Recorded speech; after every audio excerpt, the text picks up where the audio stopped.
Assalamualaikum warahmatullahi wabarakatuh. Perkenalkan, nama saya Gina Priyasenopa dengan NPM C1 Channel 23147, kelas 2D, program studi S1 Akuntansi, Fakultas Ekonomi dan Bisnis Universitas Bengkulu. Di sini saya akan menjelaskan materi tentang siklus akuntansi. Jadi sebelumnya saya akan menjelaskan tentang persamaan dasar akuntansi, yaitu aset sama dengan liabilitas dan ekuitas. Jadi saldo normalnya yaitu adalah aset, kelompok aset bersaldo normal debit, sedangkan liabilitas dan ekuitas bersaldo normal kredit. Jadi semisalnya aset jika bertambah maka ia berada di posisi debit, sedangkan jika ia berkurang maka dia berada di pada posisi kredit. Kemudian untuk siklus akuntansi, yang pertama yaitu kita menganalisis transaksi.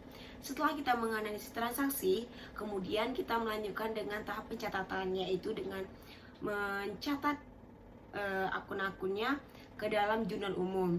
Setelah masukkan jurnal umum, kita memposting ke dalam buku besar. Jadi setelah kita memposting ke buku besar, kita kelompokkan pada akun-akun yang sama. Kita menjumlahkan saldonya dengan cara menjumlahkan debit lalu mengurangkan kreditnya, dan posisinya berada pada angka yang terbesar. Setelah melakukan hal itu, kita melanjutkan kepada neraca saldo, memindahkannya ke neraca saldo. Nah, saldo akhir dari neraca saldo ini harus balance antara debit dengan kreditnya. Setelah membuat neraca saldo, kita membuat jurnal penyesuaian. Nah, jurnal penyesuaian ini berfungsi untuk menunjukkan nilai yang sebenarnya. Setelah membuat jurnal penyesuaian, kita membuat lagi postingkan ke buku besar.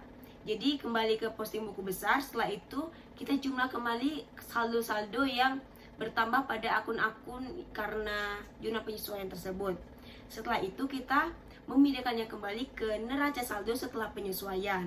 Kemudian kita menjumlahkan kembali sehingga balance.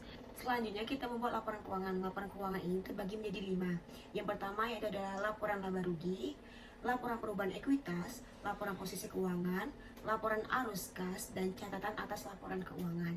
Setelah membuat 5 laporan keuangan ini, selanjutnya kita membuat jurnal penutup. Jurnal penutup ini berisi dengan saldo akun-akun nominal yang ditutup agar bersaldo 0. Kemudian kita membuat buku besar, kembali posting ke buku besar. Setelah posting ke buku besar, selanjutnya kita membuat neraca saldo setelah penutupan. Nah, neraca saldo penutupan ini menjadi konektor karena jika kita sudah menyelesaikan hingga neraca saldo setelah penutupan, artinya kita sudah menyelesaikan siklus akuntansi tersebut. Kemudian juga kita ada jurnal koreksi. Jurnal koreksi ini berfungsi untuk jurnal pembenaran karena terkadang akuntan seringkali membuat kesalahan pencatatan. Terima kasih. Wassalamualaikum warahmatullahi wabarakatuh.